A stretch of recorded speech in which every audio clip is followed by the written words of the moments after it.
피곤함, 약을 신삼고 살아가고 병원을 늘 출입하며 살아가고 내가 무슨 일을 계획했는데 일이 뜻대로 잘 진행이 되면 얼마나 좋겠어요. 그렇잖아요. 그게 우리가 모두 원하는 바고 소원인데 그런데 이 일을 진행하다 보니까 뜻대로 내 뜻대로 안 될 때가 참 많이 있잖아요.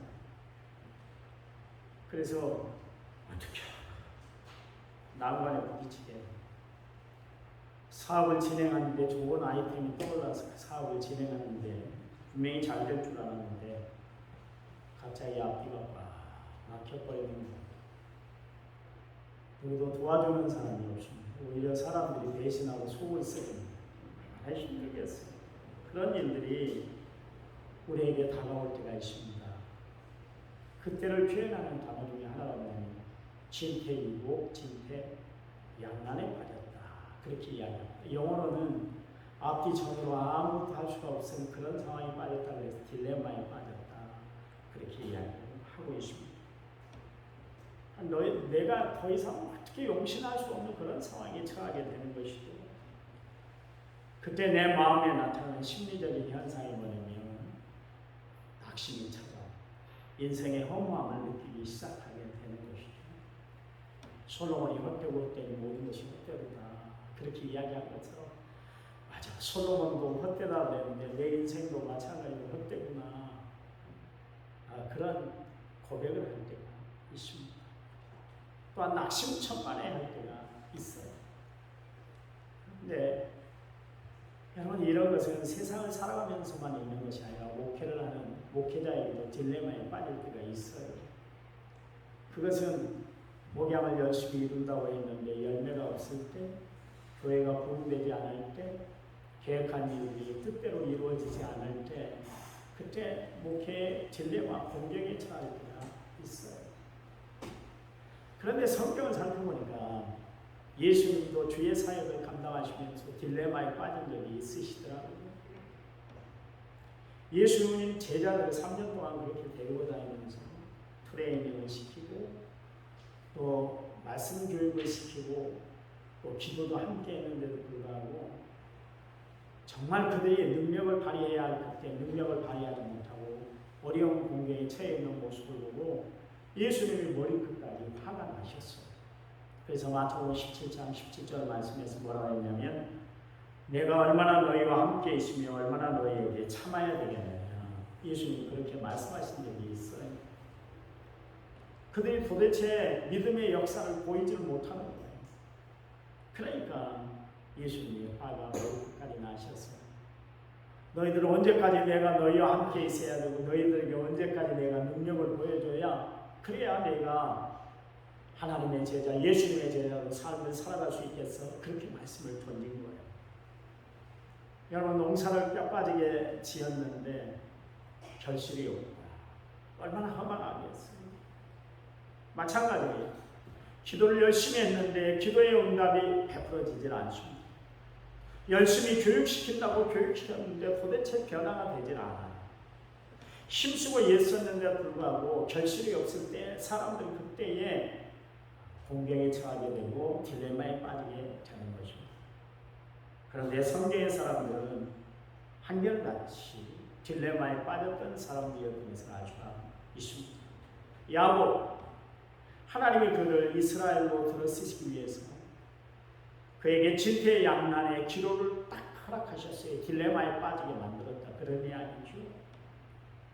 그는 어머니 치마폭 밑에서 치마폭 속에서 늘 살았던 사람이었는데 그런데 그 하루아침에 어려움을 당해서 그 예삼촌이 살고 있는 바단 나라 나만의 집에 급히 피신을 가게 됐습니다. 거기서 험악한 세월을 보내게 됐는데 20년 동안 처가살이를 하면서 지내게 됐습니다. 드디어 그가 20년에 이제 타향살이를 마치고 고향으로 돌아가게 됐는데요.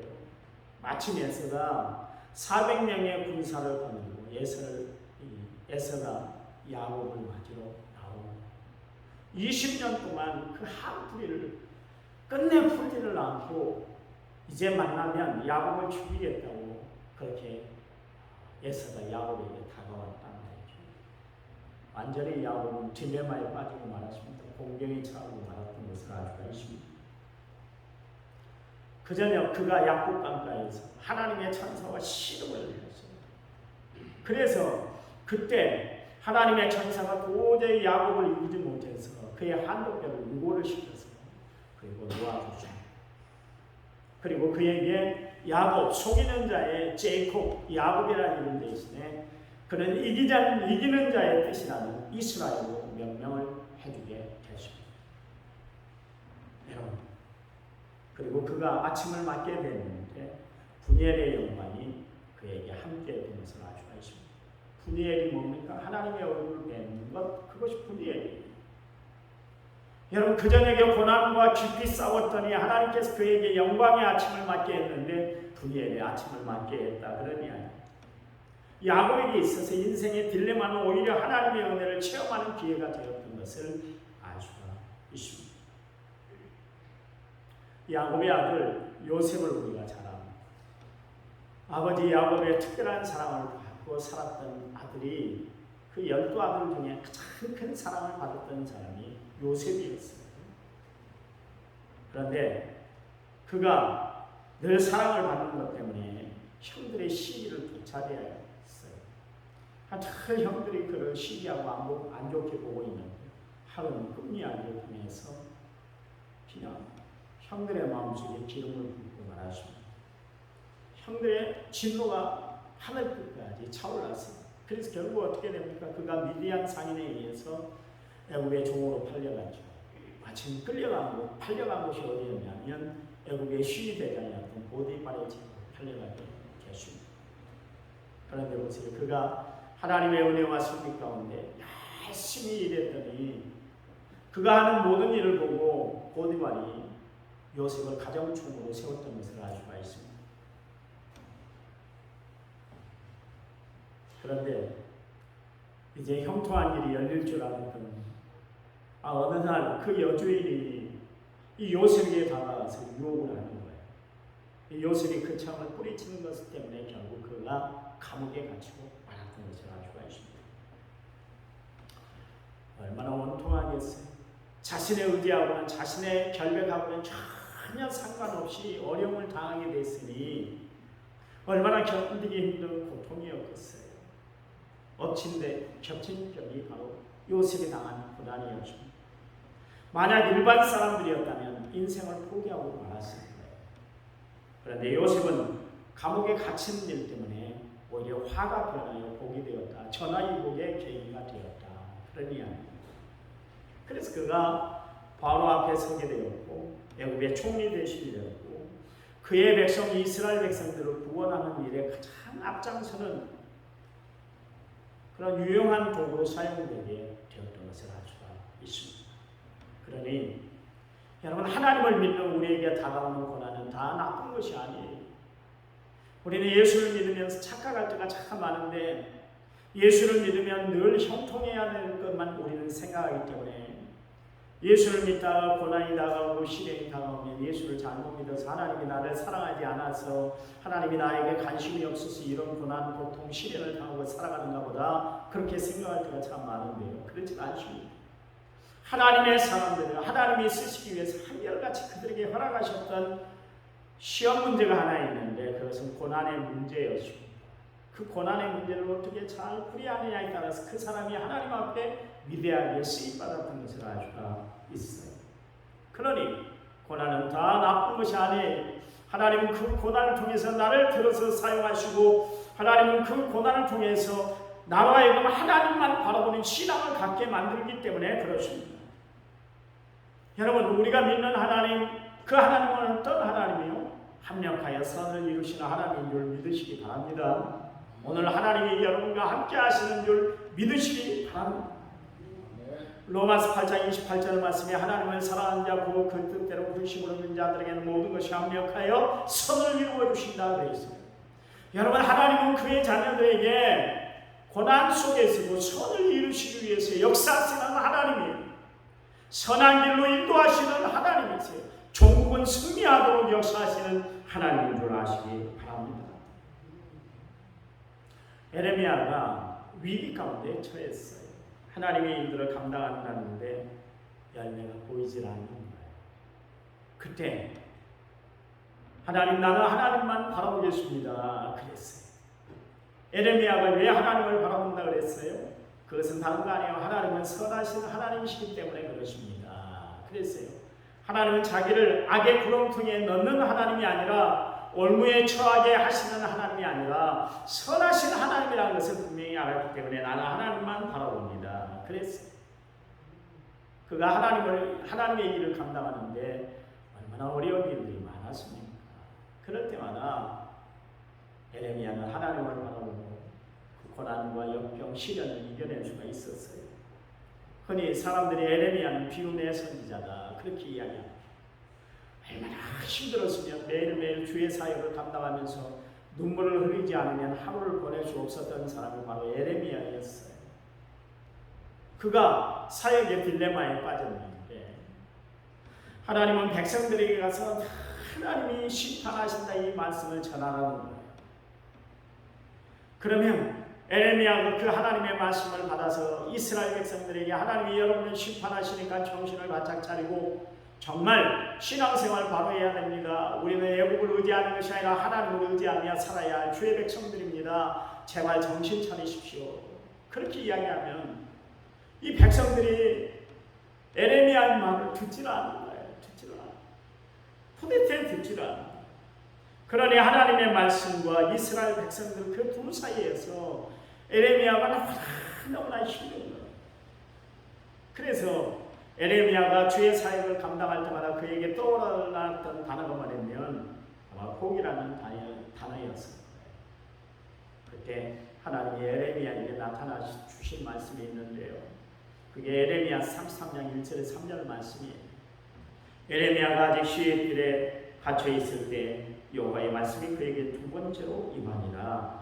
이르시되 이를 행하시는 여호와 그것을 만들며 성취하시는 여호와 그의 이름을 여호와라는 이가 이와 같이 이르시되 너는 내게 물리라. 내가 응답하겠고 너희가 알지 못한 그 법이란 일을 내게 보여줄 것이다. 그렇게 말씀을 하셨습니다.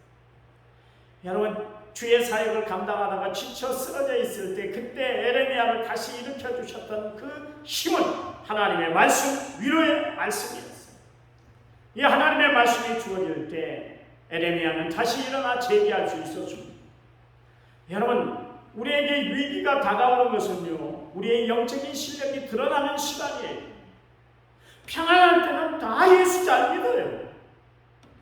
여러분 힘든 일이 없는데 매사가 잘 되는데 여러분 그때 예수 못 믿는 사람이 어디 있어요? 그때 예수님 사랑합니다 그렇게 고백하지 않은 사람이 어디 있어요? 그때 나는 하나님만 바라봅니다 그렇게 이야기하지 않은 사람이 어디 있어요? 하나님 때문에 좋아요, 하나님 때문에 즐겁습니다 그렇게 이야기하지 않은 사람이 어디 있겠어요? 그런데 고난이 닥쳐올 때, 위기에 닥쳐올 때 그때 내 영적인 실력이 드러나는 시간이기 때문에 여러분 위기 가운데도 여러분의 신앙이 변함없으시기를 여러분의 간절히 부탁을 드립니다. 위기는 딜레마는 하나님이 우리에게 극복하고 이기라고 주신 하나님의 거룩한 사인인 줄 아시기 바랍니다. 주께 인정받고 하나님께 온전히 쓰임받는 기회가 되는 거예요. 주님 말씀하시잖아요. 현재에 원하는 장차나 달 영광과 좋게 비교할 수 없다고 했어요. 어려움 달 중에 또한 하나님께서 우리에게 피할 길을 열어주신다 그랬어요. 여러분 이 위기의 순간에도 이 하나님의 말씀을 붙듦으로 말미암아 고난을 잘 이겨내 하나님 앞에 영광 돌리고 살아가는 믿음의 성도들이 다 되시기를 간절한 마음으로 부탁을 드립니다. 모세는 이 땅에 태어날 때부터 그 삶 자체가 위기의 연속이었습니다. 그는 질퇴유곡에서 건짐을 받고 살았던 사람이에요. 그가 태어날 때 애굽의 바로가 정책을 내렸는데 그거 뭐냐면 유대인들 남자아이들이 태어나면 다 나일강에 던져라 그랬습니다. 그래서 나일강에 있는 악업의 답이 되게 만들었습니다. 왜냐하면 이스라엘 백성들이 너무나 번성을 하는 거예요. 여러분 70명이 내려갔잖아요. 요셉 때 70명이 내려갔는데 이스라엘 백성들 430년이 지난 그 후에 이스라엘 백성들이 애굽을 탈출할 때 보니까 200만 명이 되십니다. 그러니까 엄청나게 번성을 합니다. 그러니까 애굽의 왕이었던 바알과 위기의식을 느끼는 거예요. 혹시 이스라엘 백성들이 반란을 일으켜서 자기 정권을 전복시킬까? 그래서 겁이 나서 그때 했던 정책이 뭐냐면 남자아이들 다 태어나면 그렇게 나일강에 다 던져버려라, 그렇게 했습니다. 그때 모세는 유일하게 살아남는 사람이 되면, 여러분 모세라는 뜻이 뭡니까? 물에서 건짐을 받았다, 그런 뜻이 그 이름의 뜻이에요. 평생 하나님의 은혜를 잊지 말아라. 너는 죽었던 인생인데 하나님이 살려주셨으니까 하나님 영광 위해서 살아야 돼. 그래서 그의 이름을 모세라고 명명하게 됐어요. 그런 그가 애굽 궁궐에서 호화스러운 삶을 살게 됐잖아요. 그런데 하루는 자기 동족이 애굽의 군인에게 의해서 학대를 당하는 현장을 보고서는 결국 그 사람을 죽여버렸어요. 그랬더니 이 사실이 탄로가 나십니다. 결국 애굽의 왕자였던 모세는 급히 피신하게 되는데, 그때 그에게 있어서 가장 인생의 딜레마에 빠지게 되셨습니다. 어떻게 해볼 수 없는 그런 상황에 처하게 됩니다. 그래서 그가 도망친 곳이 어디였냐면 미디안 광야였습니다. 거기서 여러분 미디안 광야에서 누구를 만나게 돼요? 그의 장인이었던 이드로를 만나게 됩니다. 그리고 그의 아내였던 시포라를 만나게 되셨습니다. 모세가 얼마나 힘들었겠어요. 그 호화스러운 왕궁에서 살다가 하루아침에 냄새나는 그 양무리 가운데 그가 살아야 됐었어요. 상황이 좋아진 것이 아니라 상황이 형편이 없게 되셨습니다. 그것도 자기 집에서 살았던 것이 아니라 그 안에 처갓집 대리를 살고 그렇게 눈치를 보며 사는 사람이라고 말하십니다. 자기 생각에 이제 나는 아무것도 할 수가 없다, 그렇게 생각을 했을 거예요. 나는 절망의 끝자락에 서 있다, 그렇게 생각했을 거예요. 그런데 하나님은 그렇게 절망스러운 상황에 처한 모세를 하나님이 들어서 사용했는데 이스라엘 백성들을 출애굽시키는데 지도자로 사용하셨어요. 여러분 전에 설교 때도 이야기를 했습니다. 왜 하나님께서 하필 모세로 하여금 저 부수 이디오피아로 피신가게 하지 않아 저 미디안 광야로 그렇게 도망가게 했을까? 그러나 하나님이 모세를 들어서 사용하시기 위해서 미리 작업한 상황이었죠. 이스라엘 백성들이 출애굽할 루트가 바로 미디안 광야를 거쳐서 가야 되기 때문에 그랬습니다. 그래서 미리 현지 답사를 하고 지형지물을 다 익히게 해서 결국 하나님의 때에 이스라엘 백성들을 애굽에서 구출을 해서 모세를 통해서 전진해 나가도록 하시기 위해서 하나님은 그렇게 만들어 놓으신 작업이었다, 그런 이야기. 여러분 하나님은 우리를 위기 가운데 몰아넣을 때가 있어요. 왜 하나님이 위기 가운데 우리를 몰아넣을까요? 그것은 하나님만 바라보고 살아가게 하기 위해서 하나님이 우리를 위기 가운데 몰아넣을 때가 있는 줄 아시기 바랍니다. 그때 하나님을 바라보면 하나님은 길을 열어주실 줄 믿으시기 바랍니다. 우리를 위대하게 사용하실 줄 믿으시기 바랍니다. 하나님은 살아계신 하나님이세요. 보세요. 그 애굽의 역사를 보시면 아는데 애굽의 바로가 어떤 정책을 폈다고요? 유대인 남자들이 태어나면 다 나일강에 던지게 만들었잖아요. 죽게 만들었어요.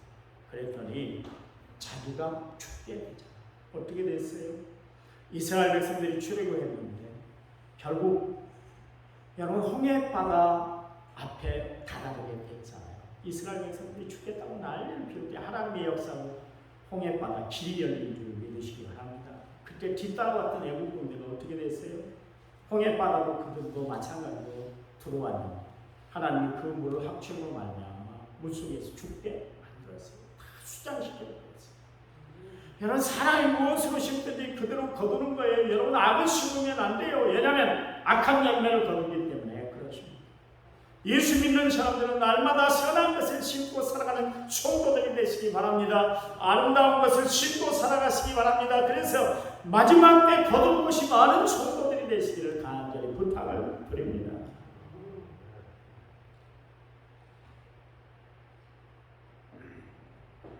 불의 선지자 엘리야는 거센 세상 불과의 힘을 얻게 되십니다.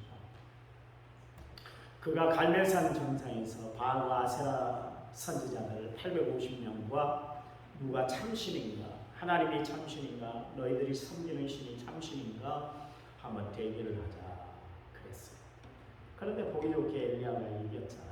그리고 나니까 그 바알 선지자, 아세라 선지자 850명을 저 기송강가에 데리고 가서 다 참수를 시켰어요. 목을 쳐 죽일 뻔했습니다.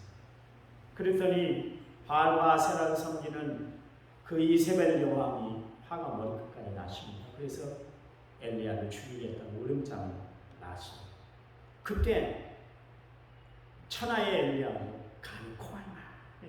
그래서 저 부연세와 노랫나무 아래 가서 죽기를 갈망했던 것을 알 수가 있습니다. 열왕기상 19장 4절 말씀에 자기 자신은 광야로 들어가 하루 길쯤 가서 한 노랫나무 아래에 앉아서 자기가 죽기를 원하여 이르되 여호와여 넉넉하오니 지금 내 생명을 거두시옵소서. 나는 내 조상들보다 낫지 못하나이다 하고 그랬습니다. 집회양난의 딜레마에 빠진 여러분 엘리야를 우리가 보게 됩니다. 여러분 우리도 마찬가지로 정말 세상을 살아가면서 한계 상황, 바운더리 시츄에이션에 처할 때가 있어요. 한계 상황. 이제 더 이상 내가 어떻게 할 수가 없네. 내가 어떻게 살아야지? 앞이 큰 강할 때가 있다. 그런 이야기. 그런데요, 하나님께서는 엘리야를 다시 세워주셨잖아요. 40주 40야를 걸어서 저 호렙산에 이르게 했습니다. 그곳에서 하나님을 만나게 했어요. 그때 하나님이 강한 바람을 불어주셨는데 강한 바람 가운데 하나님의 음성이 들리질 않았어요. 지진이 났는데도 불구하고 하나님의 음성이 들리질 않았어요. 불 가운데도 하나님의 음성이 들리지 않아요. 세미한 음성으로 하나님이 그에게 음성을 들려주셨어요. 여러분 그 세미한 음성을 듣고 엘리야가 다시 절망을 털고 믿음으로 다시 일어설 수가 있었어요. 그에게 닥친 딜레마를 벗어버리고 사명의 겉옷을 거치고 사역을 감당해 나갔던 것을 알 수가 있습니다. 그래요. 하나님의 음성을 들으면 어떤 어려운 위기에 처한다 할지라도 우리는 다시 일어날 줄을 믿으시기 바랍니다. 여러분 우리가 지금 공경의 자리에 절망의 자리에 처해 있다 할 것 같으면 그만 앉아있지 말고 결코 포기하지 말고 여러분 믿음의 자리로 나오시기 바랍니다. 여러분 말씀의 자리로 나오시기 바랍니다. 하나님 앞에 나오시기 바랍니다. 하나님이 다시 일으켜 세워주실 줄 믿으시기 바랍니다. 하나님이 다시 역사해 주실 줄 믿으시기 바랍니다. 하나님이 끝이야 그렇게 말씀하시지 않는 한 우리에게는 다시 소망이 있습니다. 희망이 있는 줄 믿으시기 바랍니다. 다들 힘들고 어렵다 할 이 시기에 우리만큼은 소망을 가지고 살아가신 성도들이 되시기를 간절히 부탁을 드립니다. 못 살겠다고 하지 마세요. 안 된다고 하지 마세요. 예수 믿는 사람 여러분 능치 못할 일이 없다고 그랬잖아요. 내게 능력 주신 자에서 모든 것을 할 수 있다는 신앙을 우리가 가지고 살아야 될 거 아니겠어요? 여러분 인생에 이런 인생이 있을까요? 오늘 본문에 욥에 대한 이야기가 나와 있는데 욥은 하루아침에 자기가 누리던 모든 것을 다 빼앗기고 말았습니다. 다 잃어버리고 말았어요. 그가 시련의 잿더미에 앉게 되었는데 그때 그가 하나님 앞에 이런 고백을 드렸어요. 오늘 본문의 말씀에 나와 있는데 그런데 내가 앞으로 가도 그가 아래 계시고 뒤로 가도 보이지 아니하며 그가 왼쪽에서 일하시나 내가 만날 수 없고 그가 오른쪽으로 돌이키시나 배울 수 없구나. 진퇴유복, 진퇴양난에 빠지게 되었다. 인생의 딜레마에 깊이 빠지게 되었다. 그런 이야기예요. 아무리 하나님을 찾아도 하나님이 계신 것 같지는 않아요. 세상에 다 이른다 할지라도 하나님만 계시면 된다고 믿었는데 그 하나님마저도 자신을 외면한 것처럼 그렇게 느껴졌어요. 사람이 여러분 버림받는 것처럼 정말 인생을 살아가면서 큰 고통이 없잖아요. 그렇잖아요. 여러분 교회 다니는데 사람들이 교회를 옮기는 이유 중에 하나가 뭐냐면 나를 돌보질 않아요. 나를 바라보는 사람도 없어요. 나에게 관심 갖는 사람이 없어요. 그래서 교회를 떠나는 사람들이 종종 있어요. 여러분, 내가 속해 있는 집단에서 나를 병풍 취급하고 없는 것처럼 그렇게 대하면 얼마나 힘든지 몰라요. 욥이 그랬어요. 하나님 앞으로 가도 하나님이 계신 것 같지 아니하고 뒤로 가도 하나님이 계시지 않은 것 같고, 그때 욥이 욥기서 23장 10절 말씀에서 이런 이야기를 했어요. 그러나 내가 가는 길을 그가 아시나니 그가 나를 단련하신 후에는 내가 수문같이 나올 것이다. 지금은 나가 잠시 잠깐 어려움을 나가지만 하나님은 분명히 이 상황에 있고 나를 이끌어 주실 거야. 나를 순금으로 만드시려고 지금 연단하는 과정이야. 결코 포기하지 않았어. 여러분, 한대 상황이 왔을 때 그때 포기하라고 하나님이 주시는 기회가 아니에요. 이겨내라고 하나님이 주신 기회인 줄 알고 어려운 위기 가운데서도 하나님을 바라볼 줄 아는 성도들이 되시기를 간절히 부탁을 드립니다. 그랬더니 어떻게 됐어요? 욥기서 42장 10절 말씀에 여호와께서 욥의 공경을 돌이키시고 여호와께서 욥에게 이전 모든 소유보다 갑절로 주셨다. 성경이 그렇게 이야기를 하고 있잖아요. 여러분, 다윗은 공경에 처할 때마다 나는 하나님만 바라봅니다 그랬어요. 여러분, 우리의 공경을 돌이키시고 우리가 빠진 딜레마에서 우리를 구원해 주실 분은 오직 유일하신 하나님 한 분뿐인 줄 믿으시기 바랍니다. 세상을 살아가면서 가끔 공경에 빠질 때가 있어요. 이젠 끝인 것 같다. 나는 아무것도 할 수 없을 것 같다. 그럴 때가 있어요. 무엇 하나 의지하고 바라볼 때가 없을 때, 그때가 있을 거예요. 그때 우리에게 다가오는 단어가 절망인데요. 여러분, 절망은 우리가 짝할 단어가 아니에요. 예수님도 딜레마에 빠질 때 어떻게 했어요? 위로 하나님을 바라보시오. 예수님도 딜레마에 빠질 때 어떻게 하셨어요? 하나님의 말씀을 확 붙드셨어요. 여러분, 우리도 마찬가지로 우리가 공경에 처할 때 우리를 위해서 베풀어 주신 예수님의 십자가를 붙들고 살아가는 성도들이 되시기 바랍니다. 능력의 말씀, 은혜의 말씀을 꽉 붙들고 살아가는 귀한 성도들이 되시기를 간절히 부탁을 드립니다.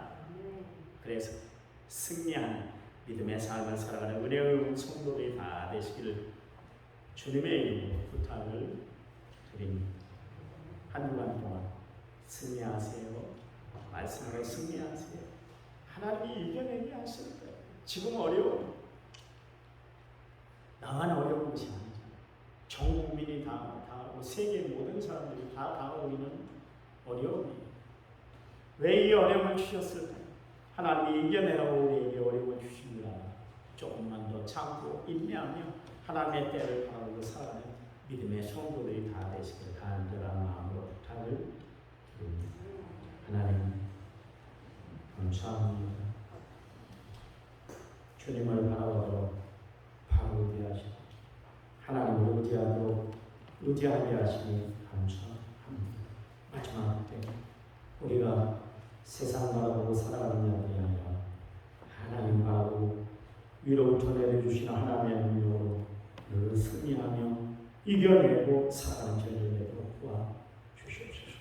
성도들 삶 가운데 당하는 여러 가지 공경, 어려운 위기 가운데 있을 때 하나님이 우리 성도들의 힘이 되어주시고 능력이 되어주셔서 현재의 고난을 잘 이겨내는 믿음의 사람들이 다들 되도록 축복해 주시옵소서. 이제는 길이요 진리요 생명 되신 우리 주 예수 그리스도의 은혜와 하나님 아버지의 지극하신 사랑과 성령님 위로교통은혜 충만한 역사가 오늘 말씀을 받은 모든 성도들 위해 이제부터 영원토록 함께 하시기를 간절히 축원하옵나이다. 아멘.